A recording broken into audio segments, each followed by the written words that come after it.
तो वेलकम दोस्तों। यह प्रकाश का तीसरा एमसीक्यू लेक्चर है। इससे पहले 2 एमसीक्यू अपलोड कर दिया गया है, उसको नहीं देखे हो तो देख लीजिए।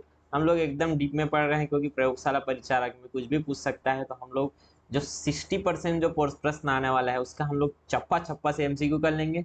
उसके बाद छत्तीसगढ़ का जो 40% भूगोल और छत्तीसगढ़ का आएगा वो तो आपको दिया जाएगा टारगेट में। वो उतना तो आपको टारगेट डेली मिलता है, उतना आपको डेली एमसीक्यू लगाना है क्योंकि उसमें कुछ रहता नहीं है समझाने का। ये साइंस है, यहाँ समझाना पड़ता है, इसलिए मुझको ये वीडियो बनाना पड़ता है। ठीक है सर, अगर आपको वीडियो स्लो लगे तो आप लोग स्पीड कर लीजिए। ऐसे तो करके देखते हैं स्पीड, मुझे पता है। ठीक है, एक बड़ी बात बताऊं क्या प्रॉब्लम हो गया। अभी मैं आधा घंटे वीडियो रिकॉर्डिंग कर लिया, रात के 12 बज रहे हैं। दिमाग खराब हो गया, मैंने रिकॉर्डिंग का बटन ही दबाना ही भूल गया। आधा घंटे बक बक कर लिया, पूरा पढ़ा लिया। दिख रहा होगा आपको जो लेक्चर का पीपीटी है उसमें पूरा लिख के समझा दिया था। अब मैं उसको मिटाया नहीं हूँ, बस यहाँ जो आंसर था उसको मिटा दिया हूँ। तो आपको क्या करना है, वीडियो को पॉज कर करके ये आंसर को सॉल्व करना है। मैं समझाते जाऊंगा, लिखने में टाइम लगता है तो लिख दिया हूँ, उसको नहीं मिटाया हूँ। मैं इसको समझाऊंगा डायरेक्ट डायरेक्ट। ठीक है, तो ये ध्यान में रखना आप लोग कि आपको पॉज करके पहले सॉल्व करना है, फिर मेरा सॉल्यूशन देखना, ताकि आपको पता चले कि कहाँ आप गलती कर रहे हो। चलिए शुरू करते हैं। बहुत फास्ट चलेंगे क्योंकि वीडियो ज्यादा लंबा नहीं है और बहुत सारा प्रश्न भी करना है। ठीक है सर, आगे बढ़ते हैं। चलिए, बढ़ निम्न में से किस रंग का तरंग दैर्ध्य ज्यादा होता है? तो हमने पढ़ लिया है, बैजानी हपी नाना। ला से लाम जाता है, लाम जाता है मतलब तरंग दैर्ध्य बड़ा है। बड़ा किसका होता है? लाल का। लाल का तरंग दैर्ध्य बड़ा है। और यहाँ जो बैगनी है उसका तरंग दैर्ध्य छोटा हो जाएगा, लाल का उल्टा बैगनी। अब सर तरंग दैर्ध्य अगर बड़ा है तो उसका उल्टा क्या होता था? आवृत्ति। याद करो, आवृत्ति छोटा होता था, उल्टा छोटा तरंग दैर्ध्य है तो उसका बड़ा क्या होता है? आवृत्ति। जस्ट उल्टा होता है। जिसका आवृत्ति ज्यादा है उसका ऊर्जा ज्यादा होता है। आ और उ आवृत्ति, ये न्यूटन के समीकरण से आपको पता रहना चाहिए। आइंस्टीन समीकरण एनर्जी, आइंस्टीन समीकरण में ऊर्जा ज्यादा होता है आवृत्ति ज्यादा होने पर। आवृत्ति कम है तो ऊर्जा कम है। इसको ऐसे भी याद रख सकते हो, जैसे ब्लू है, ब्लू मतलब बैगनी या ब्लू है, उसका ऊर्जा बहुत ज्यादा होता है, लाल का ऊर्जा कम होता है। इसको ऐसे याद रखो। चूल्हा का जो रंग है, चूल्हा का जो आग है वो लाल रंग का रहता है, और गैस का जो आग है वो नीला रंग का रहता है। कौन ज्यादा जलता है आपका? खतरनाक ऊर्जा किस में रहेगा? गैस के चूल्हा में। गैस चूल्हा में जल्दी खाना बनता है, चूल्हा में कम जल्दी, मतलब थोड़ा लेट से खाना बनता है। क्यों? क्योंकि इस लाल रंग के प्रकाश में, लाल रंग की आग में कम ऊर्जा है अपेक्षाकृत किसमें? नीले रंग के प्रकाश, नीले रंग की आग में। तो ये पूछा जा सकता है किसमें ज्यादा ऊर्जा होता है? तो नीले वाले में ज्यादा ऊर्जा होता है, लाल वाले में कम होता है। इसको चूल्हा से याद रखो, गैस चूल्हा और जो अपना घर का लकड़ी वाला चूल्हा है। एकदम सरल, आगे बढ़ते हैं सर। इंद्रधनुष में क्रम क्या होता है? तो बैजानी हपी नाला होता है, हमने इसको क्लास में अच्छे से किया है। तो बैगनी पहले रहना चाहिए, बैगनी यहाँ नहीं है, बैगनी है। चलो, बैगनी के बाद क्या रहना चाहिए? हरा। तो बैगनी के बाद हरा है, ठीक है सर। उसके बाद नीला, इधर नीला नहीं है, नीला तो पीछे हो गया, मतलब बी क्या हो जाएगा आपका? गलत हो जाएगा। बी क्या हो गया? गलत। नीला, चलो नीला से पकड़ते हैं, ये नीला। नीला के बाद हरा, हाँ हरा है सर। हरा के बाद बैगनी, वाह वापस आ जा बेका, गलत हो जाएगा ये भी। उसके बाद नीला पीला, तो नीला के बाद पीला है, ठीक है सर। उसके बाद हरा, हरा नहीं, वापस आ गया, गड़बड़ हो गया। नीला के बाद हरा, हरा के बाद पीला, हाँ नीला हरा पीला। ये क्रम सही लग रहा है तो यहाँ सही हो जाएगा। तो सबसे बड़ा लंबा ये इसका डी रहेगा। 1.5 मीटर है तो हमने पढ़ा ये कि अगर कोई व्यक्ति अपना पूर्ण प्रतिबिंब देखना चाहता है तो उसको दर्पण को अपने हाइट के आधा में रखना पड़ेगा। तो एज डेज क्या होता है? एज का आधा होता है। अब एज का आधा होता है मतलब 1.5 मीटर है उसका हाइट, तो उसको आधा मतलब डेढ़ का आधा क्या होगा? 0.75 मीटर का उसको दर्पण खरीदना पड़ेगा। तो इसका ऑप्शन क्या हो जाएगा? ए हो जाएगा। इसके बाद क्या पढ़ा था हमने? हीरा। हीरा और कांच, इसमें बोला क्या है देखो, पढ़ो इसको। हीरा अपने ही आकार के अनुवर्ती कांच से अधिक झिलमिलाता है। हाँ सही है सर, हमारा तो एकदम सही है ये कि हीरा जल ज्यादा चमकता है, ज्यादा झिलमिलाता है, कहने का मतलब ज्यादा चमकता है। कैसे भैया? अपने ही अनुवर्ती मतलब ये ऐसा है कि अगर मैं इधर हीरे का अगर ले लूं और इधर कांच का, क्योंकि कांच का देखना, कांच का भी डुप्लीकेट हीरा बनाया जाता है, जिनको नहीं समझ आएगा वो उनको बोलेगा। लेकिन एक्चुअल में कांच को कितना भी तराश लो, वो हीरा जैसे एक्टिव होगा नहीं, हीरा जैसे वो प्रकाश को अपवर्तित नहीं कर सकता। कैसे सर? क्योंकि इसका हीरा का पूर्णांक बहुत ज्यादा होता है, 2.24। याद करो, हमने क्लास में इसको अच्छे से पढ़ा है। कांच का पूर्णांक 1.5 होता है, 1.5। इससे ये समझ आता है कि हीरा ज्यादा अपवर्तन करता है, और हीरा ज्यादा अपवर्तन मतलब विचलन ज्यादा, विचलन ज्यादा मतलब विक्षेपण ज्यादा, इसलिए कलर ज्यादा दिखता है, ज्यादा झिलमिलाता है क्या? हीरा। तो यहाँ देखोगे तो ये तो सही बोल रहा है, ज्यादा झिलमिलाता है। लेकिन यहाँ क्या बोल रहा है देखो, हीरे का पूर्णांक कांच से कम होता है। उल्टा बोल रहा है क्या? हीरा का पूर्णांक तो कांच से क्या होता है? ज्यादा होता है। तो यहाँ क्या गलत हो जाएगा? आपका कारण गलत हो जाएगा। तो ए सही है, आर गलत है। तो ऑप्शन क्या है? सी राइट आंसर है। ठीक है सर। दूरदृष्टि दोष क्या होता है? तो इसको हमने अच्छे से क्लास में किया है। दूरदृष्टि दोष में क्या समझे था हमने कि यहां अगर देखा जाए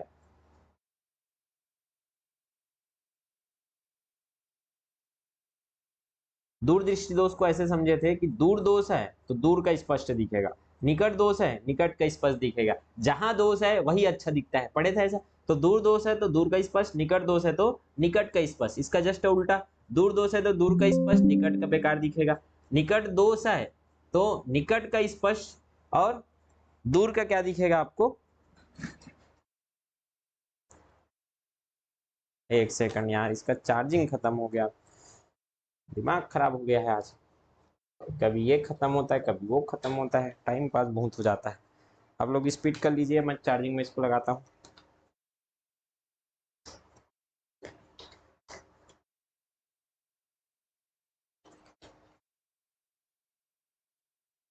टाइम कम रहता है और इतने कम टाइम में सब करना मैनेज करना है, दिक्कत हो जाता है। ओहो,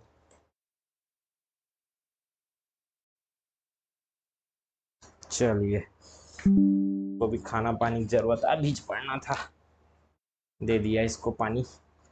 अब चलिए शुरू करते हैं। कहाँ पहुंचे हम लोग, तो इसको हमने क्लास में अच्छे से कर लिया। दूर का अर्थ क्या होता है, दूर मतलब रेटिना से दूर, रेटिना से दूर क्या बनता है आपका, प्रतिबिंब बनता है। कि नॉर्मल केस में यहाँ फोकस होना था कहाँ, रेटिना के पर्दे पे फोकस होना था, लेकिन दूर दृष्टि दोष में जो फोकस है वो दूर हो जाता है पीछे की तरफ। पीछे तरफ क्यों होता है, क्योंकि आपका जो उत्तल लेंस है आपके आंख में जो लगा है उसका फोकस दूरी बढ़ जाता है, और फोकस दूरी बढ़ जाता है इसका अर्थ है कि वो फोकस बाहर में होगा, दूर में होगा, इस कारण से इसको क्या बोला जाता है, दूरदृष्टि। निकट में क्या होता है, निकट में ही फोकस हो जाता है पर्दे के पहले, इसलिए इसको क्या बोलते थे, निकट दृष्टि। अच्छे से इसको समझा गया। तो इसमें क्या होता है, दूर दोष है तो दूर का स्पष्ट दिखेगा और निकट का क्या दिखता था, अस्पष्ट। तो दूर का स्पष्ट, निकट का अस्पष्ट दिखता है। तो यहाँ से ये जो प्रकाश है वो क्या होगा, अब यही चीज देख लो यार, क्या क्या बोला है आराम से निकाल सकते हो। व्यक्ति दूर के पिंडों को स्पष्ट देख सकता है, सही बोल रहा है। दूर दोष है तो दूर को स्पष्ट देख सकता है, सही है। निकट दोष है तो निकट को स्पष्ट देखेगा, उल्टा जस्ट।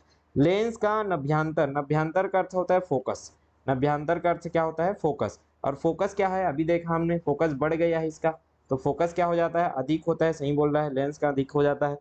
निकट के पिंडों का प्रतिबिंब रेटिना के पीछे फोकस होता है, सही बोल रहा है, रेटिना के कहाँ हो रहा है, पीछे फोकस हो रहा है, ये भी सही है।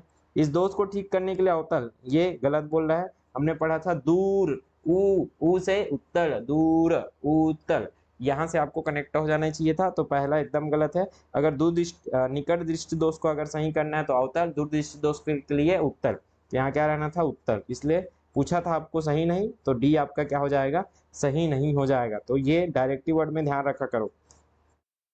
प्रकाश सजावट में क्या यूज होता है, तो प्रकाश सजावट के जो लैंप रहते हैं, जो लाइट रहता है, उसका कलरफुल लाइट कैसे निकलता है, क्योंकि उस लाइट में आपका नॉर्मल गैस आर्गन नहीं भरा होता है, उसमें नियान गैस भरा होता है। अक्री गैस को भरते हैं ज्यादातर, अक्री गैस में जैसे नियान, नियान आपका क्या होता है, अक्री गैस जिसका परमाणु क्रमांक 10 होता है, केमिस्ट्री में भी वो पढ़ने वाले हैं। तो यहाँ इस लाइट में मैंने क्या भर दिया, नियान, तो इसमें कलरफुल लाइट दिखेगा। तो इसको याद रखना है, ओनियन से, ओनियन को सजा दिया, सजावटी लाइट, ओनियन को ऐसे माला बन के सजा दिया, तो घर में ऐसे इमेजिन कर लेना, ओनियन को सजा दिया से नियान याद आ जाएगा आपको। तो यहाँ ऑप्शन क्या आ जाएगा, ऑप्शन डी आ जाएगा, नियान। ठीक है सर, निम्नलिखित में से किसमें उच्चतम ऊर्जा होती है, तो अभी मैंने जिक्र किया था कि लाल चूल्हा है और इधर नीला चूल्हा है, तो लाल चूल्हा में ज्यादा होगा कि नीला चूल्हा में ज्यादा होगा, तो लाल में कम होता है, नीला में क्या होता है, ज्यादा होता है कि नहीं होता है। तो यहाँ देख लो यार, बैगनी है क्या, बैगनी, बैगनी तो नहीं है। जामुनी है क्या, जामुनी, जामुनी तो नहीं है। नीला है क्या, नीला, हाँ नीला है। तो इस सब में नीला में सबसे ज्यादा क्या हो जाएगा, आपका ऊर्जा होगा। अगर नीला नहीं रहता तो क्या होता, नीला के बाद हरा, हरा में होता। अगर हरा नहीं रहता तो पीला होता, पीला नहीं होता तो नारंगी होता, लास्ट में क्या होता है, लाल, सबसे कम ऊर्जा लाल में होता है। निम्न रंग में से विषम रंग को चुनिए। विषम रंग देखिए भैया, हरा, भूरा, लाल, पीला, सोचिए क्या हो सकता है। अरे इसको मिटाना भूल गया हूँ, इसमें क्या रहेगा, भूरा, भूरा रहेगा। क्यों भैया, इसमें देख लो यार, बजानी हैप्पी नाला में क्या नहीं मिलेगा आपको, भूरा नहीं मिलेगा। ये बाकी 7 रंगों में से एक रंग को चुनने के लिए बोला था, एकदम सरल प्रश्न था। किसी वस्तु के त्रिविमी, त्रिविमी आप 3D डायग्राम देखो, 3 डायमेंशनल आपको क्या बनाना है, चित्र बनाना है। एक आइडियोग्राफी और इसको छोड़ दो, ऐसा कुछ तो होता नहीं है जिसमें चित्र बने, आइडियोग्राफी में तो आइडियो होता है, ठीक है। फोटोग्राफी और होलोग्राफी होता है। फोटोग्राफी में क्या होता है, आपका चित्र जो रहता है वो 2D बनता है। फोटोग्राफी में क्या बनता है, 2D, आप 2D ही देख पाओगे उसको, 3D नहीं बनेगा, ठीक है सर। होलोग्राफी में क्या होता है, 3 डायमेंशनल आपका वो पूरा सब तरफ को आप देख सकते हो। कहने का मतलब सामने ऐसा लगेगा कि सामने साक्षात कोई व्यक्ति खड़ा है। आपने अगर रोबोट देखा होगा तो डॉक्टर वसीकरण लास्ट में वो रोबोट के समय वो अपना खुद का होलोग्राफी क्रिएट करता है। होलोग्राफी एक्चुअल में ऐसे होता है, ये देखो मैं इसको यहाँ समझाया हूँ कि यहाँ प्रोजेक्टर लगा है, यहाँ भी क्या लगा है, प्रोजेक्टर, ये प्रोजेक्टर, ये प्रोजेक्टर, ये प्रोजेक्टर। अब यहाँ से हमने पढ़ा है प्रतिबिंब रचना में, अगर कहीं भी चित्र बनाना है मुझको तो वहां प्रकाश आपस में मिलना चाहिए। तो मैंने इस प्रोजेक्टर को ऐसे सेट किया है कि इनका प्रकाश हवा में टकराए, और जब हवा में टकरा कर ये लोग ऐसे मिलेंगे कि ऐसा लगेगा कि यहाँ टकरा के यहीं कोई वस्तु खड़ा है या कुछ भी है, यहाँ से टकरा के आपके आंखों में प्रकाश पहुंचेगा। और जहां से टकरा के आंखों में प्रकाश पहुंचता है तो हम लोग क्या बोलते हैं, वहीं कुछ तो है, मतलब वहीं वस्तु खड़ा है। जैसे कोई व्यक्ति खड़ा है तो वहां से टकरा के प्रकाश आपके आंखों में गया, आंखों में गया तब आपको पता चला कि वहां कोई व्यक्ति है। तो यही ये क्या चित्र बनाता है, हवा में, होलो में। हवा मतलब होल, होल मतलब कुछ नहीं है वहां, होलो में ग्राफ बना देता है, यही है होलोग्राफ। ये 3 डायमेंशनल होता है, मतलब 3D का पूरा चित्र बनेगा। किसी आदमी का आप होलोग्राफी बनाओगे इसका मतलब आप उसको घूम फिर कर अच्छे से देख सकते हो। यहाँ कुछ नहीं होता है, प्रोजेक्टर से जो लाइट निकलता है वो वहां से टकरा कर आपस में मिलते हैं और टकरा कर आपके आंखों तक पहुंचते हैं, और आंखों तक पहुंचते हैं मतलब आपको क्या दिखता है, वो डायग्राम दिखता है 3D में। इसलिए याद रखना है 3 डायमेंशनल मतलब होलोग्राफी। होलोग्राफी बहुत इंपॉर्टेंट है, ये आपका भविष्य है। अभी देखना होलोग्राफी बहुत यूज होगा। ऐसा होगा कि होलोग्राफी में अभी जैसे वीडियो कॉल करते हो आप 2 डायमेंशनल में आपका मोबाइल में स्क्रीन में बस दिखता है, कुछ सालों में ऐसा हो जाएगा कि आपके पास होलोग्राफ रहेगा, और होलोग्राफ में आप किसी भी व्यक्ति को अपने सामने साक्षात ऐसा लगेगा कि सामने बैठा है, सामने बैठा है ऐसा लगेगा, लेकिन वहां मौजूद नहीं होगा, ये प्रकाश का छद्मा रहेगा, छलावा रहेगा, ऐसा रहेगा आपका भविष्य। ठीक है सर। दृश्य प्रकाश में जो आपका दैर्ध्यमान क्या होता है, दृश्य प्रकाश का हमने देखा था बैंगनी से लाल तक क्या होता है, 400 नैनोमीटर से आपका 700 नैनोमीटर। तो 400 से 700 के आसपास, ये नहीं लग रहा है, ये नहीं लग रहा है, कौन सा लग रहा है, ऑप्शन डी। ये हमने क्लास में किया है, एकदम सरल है। जब प्रकाश एक माध्यम से दूसरे माध्यम में जाता है तो निम्न में से कौन सा अपरिवर्तित रहता है। तो हमने देखा था कि अगर प्रकाश विचलित होता है तो यहाँ प्रकाश सघन से सघन में जाए, विरल से सघन में जाए, तो कम भीड़ से आप ज्यादा भीड़ में, घना में जा रहे हो, कुछ कुछ में जा रहे हो, मतलब क्या हो जाएगा, वेग कम हो जाएगा, ज्यादा जोर से दौड़ नहीं पाओगे। ऐसी प्रकाश के साथ भी होता है, जब वो विरल से सघन में जाता है तो प्रकाश का वेग क्या हो जाता है, कम हो जाता है। वेग कम होता है तो वेग किस में डिपेंड करता है, आपका आवृत्ति और फ्रीक्वेंसी, और लेमडा मतलब तरंग दैर्ध्य। फ्रीक्वेंसी किस में डिपेंड करता है, किसी भी प्रकाश की आवृत्ति, आवृत्ति किस में डिपेंड करता था, याद करो, प्रकाश के स्रोत पे। जहां से प्रकाश जनरेट हो रहा है वहीं प्रकाश की आवृत्ति डिसाइड हो जाता है, उसके बाद आवृत्ति चेंज नहीं होता है। कहने का मतलब प्रकाश के स्रोत पर डिपेंड करता है, आवृत्ति चेंज नहीं होगा। तो यहाँ प्रश्न में आंसर क्या हो जाएगा, आवृत्ति। तो सर तरंग दैर्ध्य कैसे चेंज होता है, यहाँ देखो आवृत्ति तो चेंज नहीं होना है, अब इसको वेग कम ज्यादा होगा तो वेग कम होगा तो कुछ ना कुछ तो कम होना पड़ेगा। जैसे 40 था वेग, अब आवृत्ति फिक्स्ड है, आवृत्ति 5 है तो इधर 8 है। अगर इस वेग को मैं कम कर दिया 20, आवृत्ति तो फिक्स रहना है, तो किसको कम होना पड़ेगा, अगर 40 का 20 हुआ है तो इसको कम होना पड़ेगा, तभी तो 8 पंचे 40 हुआ है। अगर मैं यहाँ भी 8 रख दूंगा तो 8 पंचे 40 ही रहेगा, तो इसको कम करना पड़ेगा। 8 को कम करो यार, कितना कम करना पड़ेगा, 4, तब तो 4 पंचे 20 होगा। तो इधर ये कम हुआ तो क्या कम होना पड़ेगा, आपका लेमडा। तो देखो वेग कम हुआ तो लेमडा कम हुआ, वेग को बढ़ा दिया, 20 को 40 करोगे तो इधर लेमडा ही बढ़ जाएगा। कुल मिला के परिवर्तित क्या होता है, तरंग दैर्ध्य। स्थिर क्या रहता है, आवृत्ति, क्योंकि आवृत्ति किस में डिपेंड करता है, प्रकाश के स्रोत पर। इसको हमने देख लिया था। सबसे कम वेवलेंथ, सबसे कम वेवलेंथ किसका होता है, बैगनी, बैजानी, हपी, नाला। लाल क्या हो जाता है, लाम जाता है, और लाम जाता है से हमने क्या याद किया था, लैम्डा। लाम जाता है मतलब लाल का तरंग दैर्ध्य ज्यादा, तो उल्टा क्या हो जाएगा, बैगनी का तरंग दैर्ध्य कम। इसमें ऑप्शन क्या आ जाएगा, डी, बैगनी का कम होता है। अब मैं इसको समझा रहा था, ये बहुत टफ प्रश्न है। टफ कहने का मतलब ये यूपीएससी का 1995 का प्रश्न है। अभी तो एकदम सरल आता है यूपीएससी का भी प्रश्न, पहले तो बहुत कठिन आता था। अब ये कठिन किस बात में है, क्योंकि इसमें कैलकुलेशन एक पेज का है, इस बात में कठिन। यहाँ जो कॉन्सेप्ट है इसको समझना है, तो ये प्रश्न को आपको नहीं समझना है, इस प्रश्न पर आधारित कॉन्सेप्ट में मैं समझा रहा हूँ कि डॉपलर इफेक्ट आपने पढ़ा है, कौन सा इफेक्ट, डॉपलर। याद करो, डॉपलर इफेक्ट आपने ध्वनि तरंग में पढ़ा था। तो डॉपलर ने बताया कि कोई भी अगर तरंग आपके पास में आ रही है, तो तरंग ऐसे पास में आ रही है तो गति कर रही है। देखो ये तरंग क्या कर रही है, गति। अब लॉजिक लगाओगे तो यहाँ गति कर रही है, तो ये वाला कोच कोच ऐसे दिखेगा तरंग, तरंग क्या हो जाएगा, पास पास दिखेगा। और ये दूर जा रही है तो तरंग फैला हुआ दिखेगा। तो जब जब भी स्रोत आपके पास आ रही है तो ये तरंग दैर्ध्य आपको क्या दिखता है, एकदम पास पास। पास पास मतलब तरंग दैर्ध्य छोटा दिखता है। जितना भी तरंग दैर्ध्य था, सामान्य प्रकाश का तरंग दैर्ध्य, सामान्य वो जो तरंग दैर्ध्य था वो एक्चुअल आपको नहीं दिखेगा। एक्चुअल अगर 400 नैनोमीटर था तो 400 नैनोमीटर क्या हो जाएगा, छोटा दिखेगा आपको, आपके तक पहुंचेगा तो वो दिखेगा, हो सकता है 300 या 350 नैनोमीटर, जो भी है, कहने का मतलब 400 से कम हो जाएगा। वही उल्टा अगर दूर जा रही है प्रकाश, तो याद करो हमने एम्बुलेंस का उदाहरण लिया था, दूर जा रही है तो ये दूर आपको बड़ा बड़ा आपको वेवलेंथ दिखेगा, नॉर्मल जो वेवलेंथ है उससे बड़ा, कहने का मतलब यहाँ 400 नैनोमीटर का वेवलेंथ निकल रहा था, पास में आ रहा था तो 300 नैनोमीटर हो गया था, छोटा हो गया था। वही दूर जा रहा है तो 400 का 500 नैनोमीटर हो गया। कहने का मतलब यहाँ लिख दिया हूँ, जब पास आ रहा है तो कुछ कुछ ले मतलब छोटा हो जाता है, तरंग दैर्ध्य आपको सामान्य से क्या दिखेगा, छोटा दिखेगा। वही स्रोत दूर जा रही है तो बड़ा बड़ा हो जाता है, फैल जाता है, तो सामान्य से बड़ा तरंग दैर्ध्य आपको दिखता है। अब नॉर्मल केस में क्या होगा, बड़ा छोटा कैसे होगा भैया, बैजानी हपी नाला कर लो यार, बैजानी हपी नाला करोगे, मान के चलो प्रकाश आपका एक्चुअल प्रकाश क्या था, हरा था, मैंने ये ले लिया कि वहां से हरा निकल रहा है। अब हरा निकल रहा है तो हरा आपको नहीं दिखेगा, क्योंकि हरा का तरंग दैर्ध्य दिख ही नहीं रहा है, आपको तरंग दैर्ध्य कैसे दिखेगा, अगर पास आ रहा है तो जब पास आ रहा है तो क्या दिखेगा, पास आ रहा है तो छोटा छोटा दिखेगा, तो एक्चुअल तरंग दैर्ध्य जो भी है उससे छोटा हो जाएगा। तो हरा से छोटा क्या होता है, इधर जाओगे तो बड़ा होता है लाल की तरफ, तो छोटा क्या होगा, हरा प्रकाश आपको नीला दिख सकता है, नीला, जामुनी, या क्या दिख सकता है आपको, बैगनी। तो हरा का प्रकाश ऐसे दिखेगा, हरा नहीं दिखेगा, क्योंकि आपको पास में आ रही वस्तु, वही वस्तु अगर दूर जा रही है, फैल रहा है, तो वस्तु अगर फैल रहा है तो क्या दिखेगा, वस्तु फैल रहा है, तो वस्तु फैल रहा है तो बड़ा बड़ा तरंग दैर्ध्य दिखेगा, हरा दिखना था लेकिन इससे बड़ा तरंग दैर्ध्य हो जाएगा तो प्रकाश आपको दिखेगा पीला, एक्चुअल में वो हरा है लेकिन दिखेगा आपको पीला या नारंगी या लाल दिखेगा। तो यहाँ वही बोला है कि दिया क्या है आपको, कि यहाँ रॉकेट यान की चाल क्या हो रहा है, पश्चगामी हो रहे हैं, कहां से, पृथ्वी से, पृथ्वी से दूर जा रही है।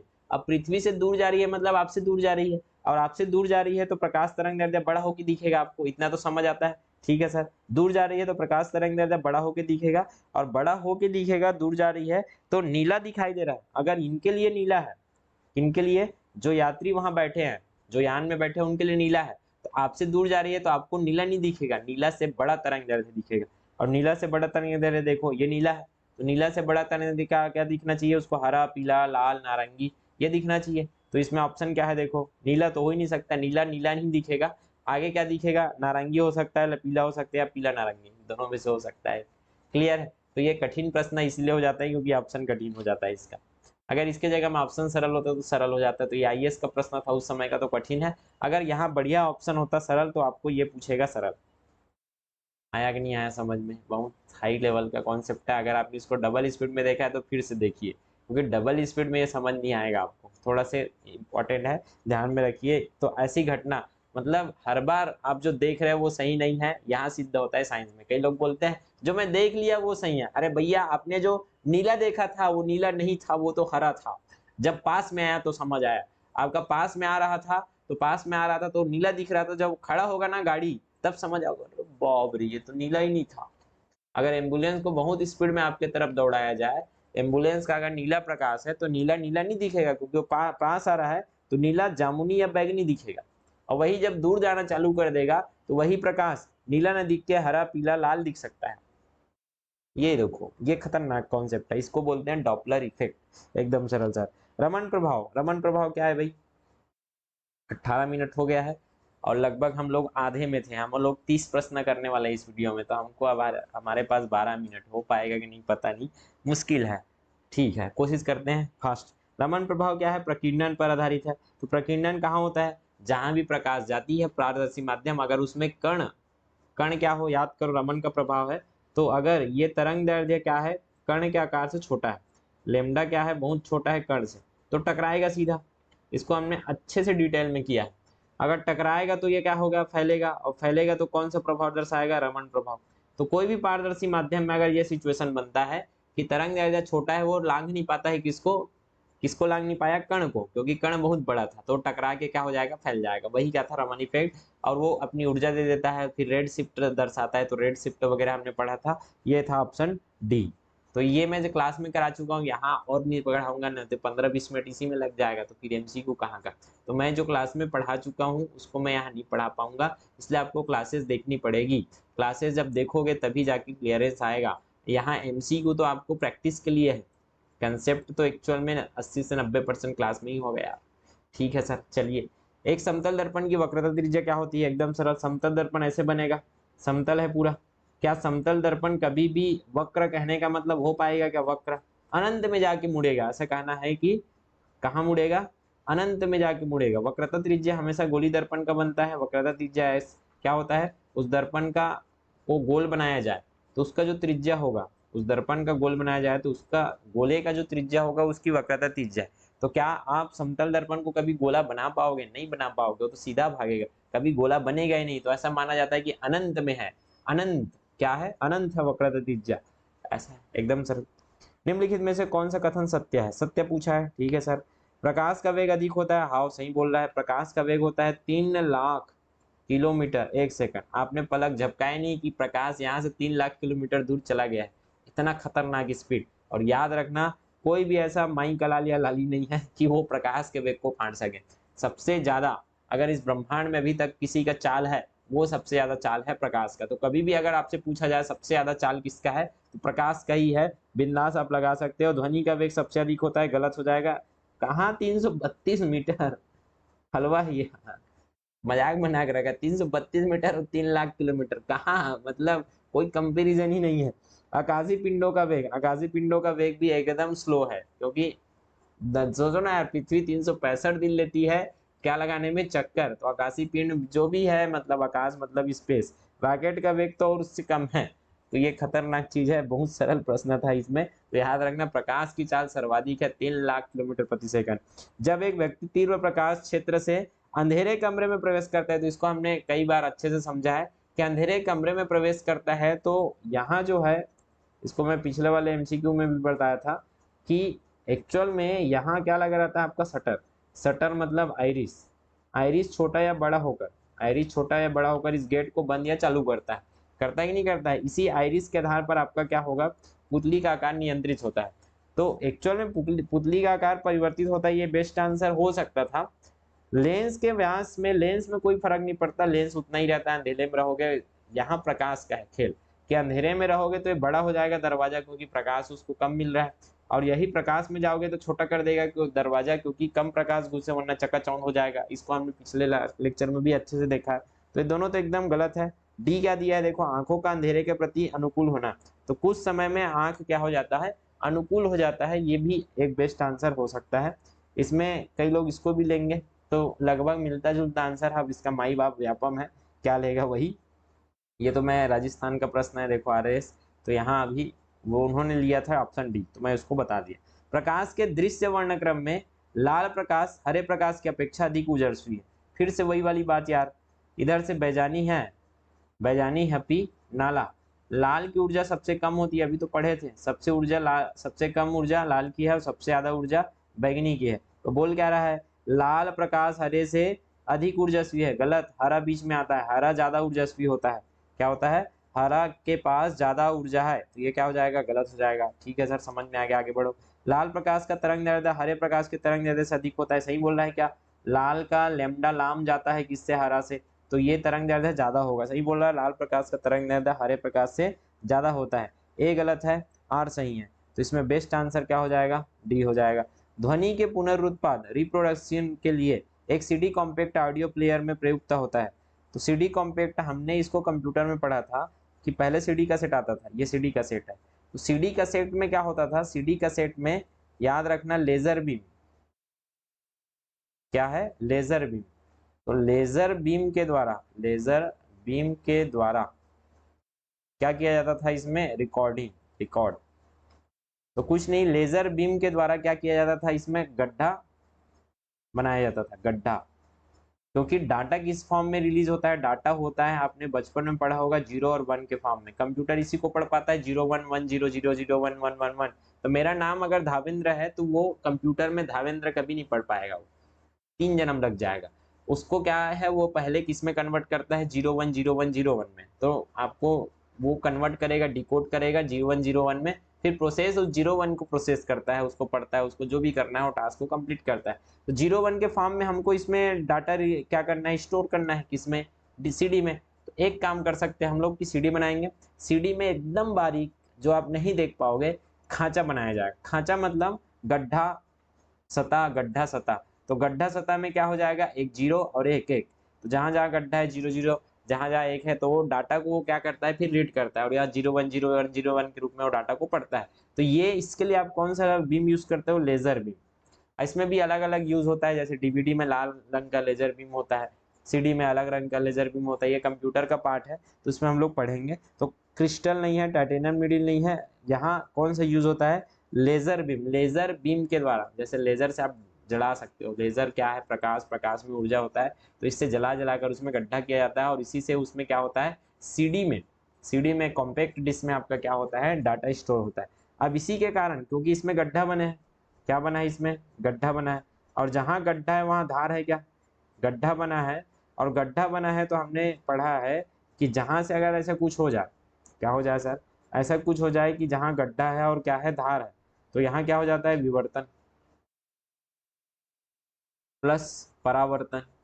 तो ये सब घटना के कारण कि विवर्तन और परावर्तन होता है, तो परावर्तन के कारण आपको दिखता है और विवर्तन के कारण चोरो बोरो इधर उधर भागता है। तो ऐसे करके विवर्तन के कारण ये 7 रंगों में क्या हो जाता है, विभाजित हो जाता है, और 7 रंगों में विभाजित होने के कारण हमको ये प्रकाशमय दिखता है। आप सीडी कम्पैक्ट को देखोगे तो वो क्या दिखेगा, मस्त चमकता हुआ 7 रंगों में दिखता है, इंद्रधनुष जैसा। तो क्यों कारण से, किस कारण से, क्योंकि उसमें गड्ढे बने हैं, खांचा बना है, बहुत सारा खांचा बना है, उसमें प्रकाश जब फैलता है तो टकराता है तो वो फैल जाता है, फैलता है तो अलग 7 रंगों में आपको दिखता है परावर्तित होकर। तो परावर्तन और विवर्तन के कारण क्या होता है, आपका सीडी या डीवीडी का सेट चमकता हुआ दिखता है। आगे बढ़े, ठीक है सर। प्रकाश की गति किसके बीच से जाते हुए न्यूनतम होगी, तो हमने पढ़ा है सबसे ज्यादा कहाँ होता है, निर्वात में। सबसे ज्यादा कहाँ होता है, निर्वात में, निर्वात। निर्वात के बाद कहाँ होता है, वायु में। वायु से कम कहाँ होगा, सबसे ज्यादा तो निर्वात में, वायु से कम कहाँ होगा, बर्फ में। बर्फ का घनत्व तो थोड़ा कम रहता है जल के मुकाबले, ठीक है। तो निर्वात में ज्यादा, उससे कम वायु में, उससे कम बर्फ में, उससे कम जल में, उससे कम किस में होता था, तेल में। उससे कम किस में होता था, कांच में। कांच में भी 2 कांच है, क्राउन कांच, क्राउन कांच के बाद आपका फ्लिंट कांच। सबसे कम किस में होता था, हीरा में, क्योंकि इसका अपवर्तनांक सबसे ज्यादा है 2.24, और इसका अपवर्तनांक कितना होता है, निर्वात का 1। वायु का लगभग सेम सेम रहता है, 1.033 या 03, यही सेम है लगभग। तो निर्वात और वायु में लगभग प्रकाश की चाल समान होता है, उसके बाद कम होता हुआ आपको दिखेगा। तो देख लो यार, निर्वात में क्या होता है, सबसे ज्यादा होता है, हमको सबसे न्यूनतम पूछा है। निर्वात के बाद देखो जल, फिर वायु, तो निर्वात के बाद वायु, फिर जल, फिर कांच। सबसे कम किस में होगा, कांच में, इसमें। और हीरा रहता तो हीरा को लेते ऑप्शन। तो इसको आपको एकदम याद कर लेना है, एकदम सरल है, इसको मैं क्लास में करवाया हूँ। एक छड़ी को जल में तिरछी स्थिति में डुबाया गया, तो ये तो अपवर्तन वाला था, याद करो कि ऐसा जल है और यहाँ आपने कुछ छड़ी को डुबाया, ये अगर जल है तो क्या दिखता है, ये मुड़ा हुआ दिखेगा ऐसे। अगर ऐसे गया है तो एक्चुअल में तो ऐसे है, एक्चुअल में छड़ी ऐसे है, लेकिन वो कैसे दिखता है, ऐसे मुड़ा हुआ। मुड़ा हुआ किस कारण से दिखता है, क्योंकि यहाँ से आपका जो प्रकाश निकल रही है वो सघन माध्यम से कहाँ जा रही है, विरल माध्यम में। विरल माध्यम में जाती है तो प्रकाश का क्या हो जाता है, अपवर्तन। इस अपवर्तन के कारण आपको ये घटना दिखाई देगा। तो एक छड़ी को जल में तिरछी स्थिति में डुबाया गया है, ऐसे डुबाए गए हैं, तो एक्चुअल, ये एक्चुअल है, इसमें डुबाया गया है। यदि बगल से देखा जाए तो छड़ी छोटी और जल की सतह में झुकी हुई, तो जल की सतह में झुकी हुई प्रतीत होती है, सही बोल रहा है, और छोटी दिखेगा कि वो छोटी हो चुकी है, उभरा हुआ। छड़ी से आने वाला प्रकाश जल के अणुओं से प्रकीर्णित, गलत, प्रकीर्णन के कारण नहीं होता है, ये अपवर्तन के कारण होता है। तो ये ध्यान में रखना, कारण क्या हो जाएगा, गलत हो जाएगा। तो इसमें ऑप्शन बेस्ट आंसर क्या हो जाएगा, ए सही और आर गलत। एकदम कॉन्सेप्ट क्लियर रखो, कुछ गलत नहीं होगा, कि अपवर्तन से अपवर्तन होता है, विवर्तन से विवर्तन घटना होता है, प्रकीर्णन वाला अलग है, सबका अपना अपना काम है, सबको एक दूसरे में कंफ्यूजन नहीं करना है आपको। दूरदर्शन के संकेत एक निश्चित दूरी के बाद नहीं मिल सकते, क्यों नहीं मिल सकते दूरदर्शन के संकेत, तो ये ध्यान में रखना। ये अगर ये आपका क्या है, अब यहाँ से अगर मैंने कुछ टावर बना दिया, ये टावर, ठीक है, ये टावर बना दिया। अब यहाँ से अगर मैंने कुछ संकेत भेजा, कुछ संकेत भेजोगे तो कैसे जाएगा, ये संकेत ऐसे जाएगा, जाएगा कि नहीं जाएगा, ये संकेत ऐसे फैल रहा है, सब तरफ फैलेगा ऐसे, लेकिन ये चुन्नू लाल को नहीं दिखेगा, ये चुन्नू लाल का जो टीवी है वो कैच नहीं करेगा इसको, जो इसका रेडियो या टीवी जो भी है इसको कैच नहीं करेगा। क्यों, क्योंकि ये जो तरंग है, ये जो ऊर्जा है, ये सीधे निकल गई। क्यों, क्योंकि वक्राकार सतह है, पृथ्वी का क्या है, वक्राकार सतह, इसलिए आप एक टावर से नहीं लगा सकते, यहाँ दूसरा टावर लगाना पड़ेगा, तब ये दूसरा टावर कनेक्ट होके इसको क्या पहुंचाएगा, वो तरंग दैर्ध्य पहुंचाएगा। तो ध्यान रखना, पृथ्वी के वक्राकार होने के कारण यहाँ तक आपका सिग्नल पहुंच नहीं पाता है। ठीक है सर, तो यहाँ क्या बोला है, संकेत दुर्बल नहीं है, एंटीना दुर्बल नहीं है, वायु संकेत को शोषित नहीं, पृथ्वी की सतह वक्राकार है, इसलिए निश्चित दूरी के बाद, ये निश्चित दूरी है यहाँ तक, निश्चित दूरी के बाद यहाँ कोई व्यक्ति है तो उसको क्या नहीं मिलेगा, तरंग नहीं मिलने वाला है, एकदम सरल। सूर्य के प्रकाश के अदृश्य भाग से प्रकाश संश्लेषण किया जाता है। तो प्रकाश संश्लेषण आपको ध्यान में रखना है, एक्चुअल में जो प्रकाश संश्लेषण है वो कौन करते हैं, दो तरीके से हो सकता है। प्रकाश संश्लेषण का अर्थ है कि प्रकाश का संश्लेषण करना, प्रकाश का संश्लेषण करके उसको ऊर्जा में परिवर्तित करना, ये प्रकाश ऊर्जा है। और प्रकाश ऊर्जा को आप किस में परिवर्तित करते हो, रासायनिक ऊर्जा में। रासायनिक ऊर्जा मतलब आपके शरीर के लिए आप उसको रसायन में कन्वर्ट कर लेते हो, उसको रासायनिक ऊर्जा बोलोगे, तो उसको बोलते हैं प्रकाश संश्लेषण, कि प्रकाश का संश्लेषण करके आपने उसको रासायनिक ऊर्जा में बदल दिया, प्रकाश ऊर्जा को। ठीक है सर, तो प्रकाश ऊर्जा को रासायनिक ऊर्जा में बदलना है तो इस प्रक्रिया को आप दो तरीके से कर सकते हो, एक तो बैक्टीरिया करते हैं, बैक्टीरिया,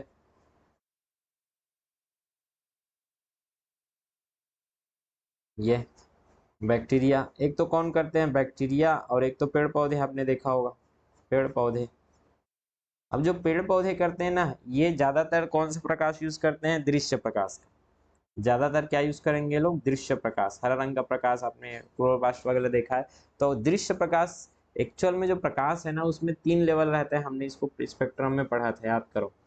प्रकाश जो आता है सूर्य प्रकाश, उसमें तीन चीज रहता है, एक तो पहले दृश्य प्रकाश बीच में रहेगा ही, और दृश्य प्रकाश है तो इधर और इधर, इधर क्या रहता है, IR, और इधर क्या रहता है, अल्ट्रावायलेट। तो ये सूर्य प्रकाश में ये तीनों मिलता है, सूर्य प्रकाश में ये तीनों मिलेगा। अब यूवी तो आपका एब्जॉर्ब हो जाता है किसमें, ओजोन मंडल में, तो बचा क्या, IR। IR आपको मिलता है, और IR से आपको क्या मिलेगा, उष्मा, ऊर्जा। यही चीज को यूज करता है उस प्रकाश में से बैक्टीरिया, किसको यूज नहीं करता है, दृश्य प्रकाश को यूज नहीं करता है, वो किसका यूज करता है, IR का यूज करता है, इंफ्रारेड। तो हमने इसको पढ़ा है अवरक्त किरण, इंफ्रा और रेड मतलब रक्त, और रक्त किरण से भी क्या बना सकते हैं, प्रकाश संश्लेषण से ऊर्जा बना सकते हैं। ये काम कौन करते हैं, कुछ बैक्टीरियाज करते हैं। ठीक है, तो पेड़ पौधे तो ज्यादातर दृश्य प्रकाश में ही बनाएंगे, हालांकि पेड़ पौधे भी रात में प्रकाश का यूज नहीं कर सकते हैं, वो रासायनिक क्रिया होता है, हम लोग देखेंगे उसको। और ध्यान में रखना, ये जो बैक्टीरिया है IR यूज करता है, तो ये अनऑक्सीजन अनऑक्सीजनेन ऑक्सीजन होता है। अनऑक्सीजन मतलब क्या होता है, ऑक्सीजन नहीं बनता इसमें, ऑक्सीजन नहीं बनता सर, ऑक्सीजन नहीं बनता, समझ नहीं आया। इसमें क्या होता है, पेड़ पौधे जब कुछ भी बनाते हैं, क्या बनाते हैं, पेड़ पौधे आपका प्रकाश संश्लेषण करेगा, तो यहाँ होता है ऑक्सीजन। ऑक्सीजन का अर्थ क्या हो जाएगा, यहाँ ऑक्सीजन का क्या होता है, निर्माण होता है, तभी तो पेड़ पौधे कार्बन डाइऑक्साइड लेकर क्या छोड़ते हैं, ऑक्सीजन छोड़ते हैं। तो पेड़ पौधे दृश्य प्रकाश के साथ जब करते हैं तो ऑक्सीजन क्रिया मतलब ऑक्सीजन छोड़ेंगे, और ऑक्सीजन नहीं छोड़ेंगे कौन लोग, बैक्टीरिया लोग, तो बैक्टीरिया नहीं छोड़ते, पेड़ पौधे बस छोड़ते हैं। तो ध्यान रखना, वृक्षों द्वारा तो दृश्य प्रकाश यूज करते हैं, बैक्टीरिया द्वारा क्या यूज होता है आपका, IR। सर कवक और फफूंद का क्या है, ये लोग कौन सा प्रकाश संश्लेषण करते हैं, तो कवक और फफूंद ये डिपेंडेंट है, ये लोग निर्भर है, स्वयं कुछ नहीं बनाते हैं। तो कवक क्या करेगा, दूसरे का खाएगा, फफूंद भी दूसरे का खाएगा, एक जैसा लगभग। तो ये लोग प्रकाश संश्लेषण करते ही नहीं है, तो दृश्य प्रकाश या कुछ भी प्रकाश रहे, ये लोग खुद का खाना नहीं बनाते, दूसरे के ऊपर निर्भर रहते हैं, प्रकाश संश्लेषण नहीं करते, कौन, कवक और फफूंद। तो कहीं भी कवक लग जाता है तो देखना, ब्रेड वगैरह में कवक लग जाता है और धीरे धीरे उस ब्रेड को खा देता है वो पूरा। कहने का मतलब वो खुद का खाना बनाता है तो ब्रेड को क्यों खाता है, ब्रेड को खा रहा है ना, ब्रेड को खत्म कर दिया कवक या फफूंद ने, मतलब वहां क्या लगा है, आपको दूसरा जो खाना है उसको वो एब्जॉर्ब कर लिया, खा लिया। तो ये ध्यान में रखना, खुद का खाना कौन नहीं बनाता है, कवक फफूंद। वृक्ष और बैक्टीरियाज बनाते हैं, बैक्टीरिया ज्यादातर IR का यूज करते हैं, डायरेक्ट दृश्य प्रकाश का यूज नहीं करते हैं। और कई बैक्टीरिया ऐसे हैं जो वृक्ष जैसे भी होते हैं, जैसे साइनो बैक्टीरिया, अगर आपने सुना होगा, तो साइनो बैक्टीरिया क्या करता है, आपका प्रकाश से ही भी क्या बनाता है, आपका ऊर्जा बनाता है, साइनो बैक्टीरिया। आगे, खगोल दूरदर्शी से बना प्रतिबिंब, खगोल मतलब दूर से आपको ग्रह को देखना है, ग्रह नक्षत्र को देखना है, तो आपको कौन सा लेंस यूज करना है, याद करो। हर टेलीस्कोप में हमने क्या यूज किया था, हर टेलीस्कोप में हमने यूज किया था आपका उत्तल लेंस। ठीक है, तो टेलीस्कोप में आपका क्या यूज होता है, उत्तल लेंस, लेकिन ये बड़ा है, ये क्या है, छोटा। तो जो नेत्र लेंस है, छोटा नेत्र लेंस, ये बड़ा होता है अभिदर्शक से, मतलब जो आपका वस्तु प्रतिबिंब है। तो ये क्या करता है, बहुत बड़े क्षेत्र से जो प्रकाश आ रहा है उसको इकट्ठा करता है क्योंकि बड़ा है, और इकट्ठा करके यहाँ प्रतिबिंब बनाएगा। यहाँ क्या बनाएगा, आपका प्रतिबिंब। एक्चुअल में ऐसे बनेगा। तो यहाँ एक प्रतिबिंब बनाएगा छोटा सा, इसको ऐसे सेट किया जाता है कि प्रतिबिंब यहाँ कहीं बने। अब यहाँ कहीं बन रहा है तो यहाँ से आप निकालोगे तो ऐसे आपका प्रतिबिंब बनता है, और ये पीछे में मिलता हुआ प्रतीत होता है और बहुत बड़ा होता है, बनेगा। तो ऐसा टाइप का आपका लगभग किसमें, दूरदर्शी में प्रतिबिंब बनता है। तो ये आभासी होगा, काल्पनिक, उल्टा होगा। तो ये आभासी है लेकिन उल्टा है, देखो। तो दूरदर्शी में ये ध्यान में रखना, वो वाला कॉन्सेप्ट मत लगा देना, आभासी तो सीधा बनेगा। आप ये ध्यान में रखो, ये इमेज को ध्यान में रखोगे तो दिखता है कि आभासी है, उल्टा है। आभासी और क्या है, उल्टा है। और क्या है, बड़ा है, वस्तु से बड़ा है। यहाँ जो वस्तु है, वस्तु की तरह काम करे ना, यहाँ से जो प्रकाश आया ये बना, और ये जो वस्तु है, ये जो प्रतिबिंब है, ये दूसरे लेंस के लिए क्या करती है, वस्तु का काम करती है। यही है, वस्तु से बड़ा प्रतिबिंब आपको मिलता है, वस्तु से बड़ा प्रतिबिंब। तो यहाँ देखोगे तो क्या आएगा, आभासी, वास्तविक तो होगा नहीं। आभासी और छोटा, छोटा नहीं बनता है, आभासी और क्या बनता है, जो अंतिम प्रतिबिंब है वो क्या बनेगा, बड़ा बनेगा। और यहाँ से आप क्या करोगे, इसको देखोगे। तो ये हो जाएगा आपका 24वां प्रश्न। सूर्य के प्रकाश में 7 रंग, बहुत कठिन प्रश्न है ये। जब एक सीडी, फिर से आ गया, देखो मैं इसको समझा चुका हूँ। सूर्य के प्रकाश में देखी जाती तो इंद्रधनुष के समान क्या होता है, चमक दिखता है। तो क्यों होता है, यहाँ सीडी है, सीडी में आपने लेजर बीम से गड्ढे बनाए हैं, खांचा बनाया है, क्या बनाया है, खांचा। अब खांचा में अगर कोई सफेद प्रकाश आती है, मैं बना देता हूँ ये सफेद प्रकाश। तो ये सफेद प्रकाश आती है तो ये क्या हो जाती है, 7 रंगों में बढ़ जाती है, ऐसे 7 रंगों में विभक्त हो जाती है, बढ़ जाती है। क्यों, क्योंकि खांचा में क्या हो जाता है, विवर्तन की घटना। और विवर्तन के होने के बाद वो परावर्तित हो जाता है। तो विवर्तन और परावर्तन के कारण आपको 7 रंगों में बढ़ता हुआ दिखेगा प्रकाश, इसलिए आपको कलरफुल दिखता है। फिर क्या दिया है, यदि मैजेंटा, इसको हमने पढ़ लिया था अच्छे से, तो मैं एक बार और याद दिला देता हूँ। ये कलर को आप मिक्स करते हो तो 2 प्रकार का होता है, एक प्राथमिक कलर CMY, और हमने ऐसे पढ़ा था RGB। ये क्या है आपका, RGB प्राथमिक रंग है, primary colours, primary colour, primary मतलब प्राथमिक, प्राथमिक रंग RGB। हपी ना ला करके भी याद किए थे, तो यहाँ से आप इंग्लिश याद रखो, वो बढ़िया रहेगा। तो रेड मतलब लाल, ग्रीन मतलब हरा, और ब्लू मतलब नीला, ये हमने पढ़ा था। ठीक है सर, समझ आ गया, आगे बताओ। तो ये तीनों रंग से ही द्वितीय रंग बनते हैं, क्या बनते हैं, द्वितीयक रंग। तो द्वितीयक रंग कैसे बनेंगे, मिला दो आपस में। तो जैसे बीजी सियान, कैसे याद किए थे, बीजी सियान, हमारे घर के सियान बीजी हिगा नहीं मिल सके तुम्हारे से। बीजी से मतलब नीला और हरा, नीला और किसको, हरा को मिलाओगे तो क्या बनेगा, सियान कलर। ये सियान कलर क्या है, लगभग मोरपंखी नीला जैसे रहता है, मोरपंखी नीला, मोरपंखा नीला आप देखना देखे हो। तो यहाँ जो दिख रहा है ये आपका जो नीला दिख रहा है, ये सियान नीला है। सियान नीला मतलब थोड़ा आसमानी कलर जैसा। ठीक है, उसके बाद बीजी सियान है, RGBM, RGM करके याद रख सकते हो इसमें। आर और जी सब बने बने, आर RG और जी ऐसे याद रखो, लाल पीला हरा करके याद किए थे इसको, लाल हरा पीला। लाल और हरा को मिलाओगे, लाल और हरा को, तो क्या मिलेगा आपको, पीला मिलेगा, लाल हरा से पीला। कहने का मतलब और जी भाई सब बने बने जी, और जी पीला, काकर पीला, तोर पीला, आहा, और जी पीला, और जी पीला, RG पीला, और जी पीला, और जी पीला, ऐसे करके याद रख सकते हो। और एक याद रख सकते हो RBM, जिनको पता होगा RPM करते रहते हैं, तो RBM से रेड प्लस ब्लू, इसको मिलाओगे तो आपको क्या मिलेगा, RBM मिलेगा। M मतलब मेजेंटा, क्या मिलेगा, मेजेंटा। अब मेजेंटा क्या है सर, मेजेंटा है आपका गहरा गुलाबी, गहरा गुलाबी, हमने ये सब पढ़ लिया है। तो रेड और ब्लू।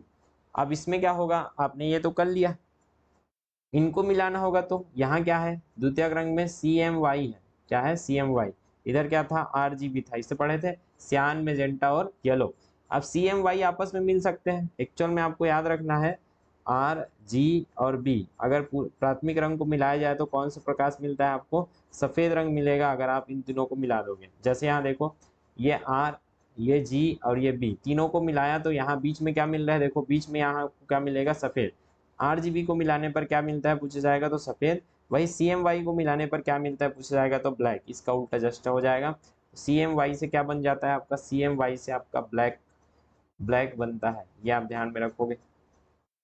अब हमसे पूछा क्या है? इसमें पूछा है कि आप CMY देखो, मेजेंटा और किसको मिला दो?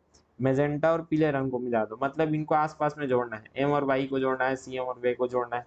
तो हमको जोड़ने आना चाहिए, क्लास में नहीं किया था तो मैं अच्छे से इसको और देख लेता हूँ। CMY, CMY, इसको आपस में जोड़ना है। किसको किसको? श्यान को, मेजेंटा को और येलो को। ठीक है, तो मंगागा येलो, मंगा येलो लाल के, मंगा एले धर, मंगा येलो। तो इसको मैं जोड़ने वाला हूँ ऐसे, मंगा येलो, क्या येलो? लाल के। तो मंगा से मेजेंटा क्या हो जाएगा? मेजेंटा और पीला, इसको मिलाओगे तो क्या बनता है आपका? लाल बनता है। तो मेजेंटा और येलो से आपका क्या बन जाएगा? लाल बन जाएगा। तो यहाँ देखो, मेजेंटा और येलो से क्या बन गया है? मेजेंटा और येलो जहाँ मिल रहा है वहाँ क्या बन गया है? लाल। उसके बाद इधर देखो, सियान पीला क्या बन जाता है? हरा। सियान के पीला कैसन है? हरा है। सियान के पीला हरा है। या तो आप कैसे याद रख सकते हो इसको? हरा हरा हरा, सियान के पीला हरा है।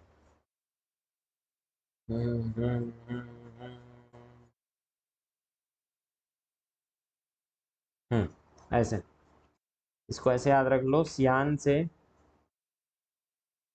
सियान पिलाजी, सियान को पिलाजी, सियान को पिलाजी। सियान को पिला से आ जाएगा सियान, सियान कलर, सियान कलर और किसको मिला होगा? सियान को पिला जी, जी से क्या बन जाएगा आपका? ग्रीन बन जाएगा। अब लास्ट क्या बचा आपका?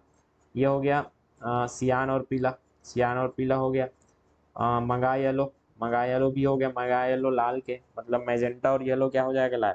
अब क्या बचा? CMY, सी और M, तो CM और M मिलता है, तो C और M मिलता है तो क्या बनता है आपका? ब्लू बनता है। तो सियान मंगा, श्यान पिलाजी और श्यान मंगाजी, श्यान मंगा ब्लू वाला, ब्लू लाइट, रेड बुल। ठीक है, तो इसको याद रखना, CM, CM ही याद रख लो, CM। तो CM को कैसे हो जाएगा? CM नीला नीला, CM हो गए नीला नीला, CM हो गए नीला नीला, या CM नालम चलती, नालम गिर गए, गिरा दो भैया, जो करना है करो। सियान है, मेजेंटा है, इससे क्या बनेगा आपका? नीला बनेगा। तो ये आपको रटना पड़ेगा, अच्छे से लिख के देखो। तो पहला हो जाएगा सियान, मगा येलो लाल के, मगा इलेधर लाल के, मगा येलो लाल के, सियान पीलाजी, सियान को पिलाजी, तो सियान को पिलाजी, ऐसे करके याद रखोगे। तो ये हमारा हो गया 27वां प्रश्न। 27वां प्रश्न को आप देख लो भैया, क्या बोला है? मेजेंटा मगा येलो, मगा येलो लाल के, तो यहाँ लाल सही बोल रहा है ये। उसके बाद क्या बोला? सियान, सियान मगा, तो सियान बर मगा, तो सियान मगा क्या बोला थे? दो वृत्त है तो प्रतिच्छेद रंग का क्या हो जाएगा? नीला। तो हमने देखा अभी CM, CM का अर्थ है नीला नीला, CM नाला नाला, मतलब ये भी क्या हो जाएगा? करेक्ट हो जाएगा। तो ऑप्शन सी क्या है? राइट आंसर है। पढ़ने में काम आने वाले ग्लासेस, पढ़ने में काम आने वाले ग्लासेस को आपने बचपन में बहुत किया है, ऐसे फोकस करवाया है। तो उसको पढ़ने से ज़्यादा हमने इसको एक्सपेरिमेंट में यूज़ किया था। ये बचपन में आपको याद रखना चाहिए। मतलब फोकस करता है इसलिए कैसा लेंस होता था? उत्तल लेंस होता है, तो ये ध्यान में रखना। उत्तल लेंस का यूज़ किया जाता है आपका रीडिंग ग्लासेस में, magnifying glasses. Second last class है, किसी व्यक्ति का पूरा प्रतिबिंब देखने के लिए एक समतल दर्पण का होना चाहिए। व्यक्ति की ऊंचाई का क्या होना चाहिए? आधा। ये तो मैं पहले ही बता दिया हूँ, व्यक्ति की ऊंचाई का आधा। क्षितिज के समीप सूर्य एवं चंद्रमा, हमने इसको देखा सूर्यास्त के बाद और सूर्योदय के पहले। सूर्यास्त के बाद और सूर्योदय के पहले आपको नीला क्यों दिखाई देता है? अपवर्तन के कारण। अपवर्तन कैसे होता है? अगर ये पृथ्वी है तो यहाँ क्या है आपका? अलग अलग लेयर है, वायुमंडल का क्या है?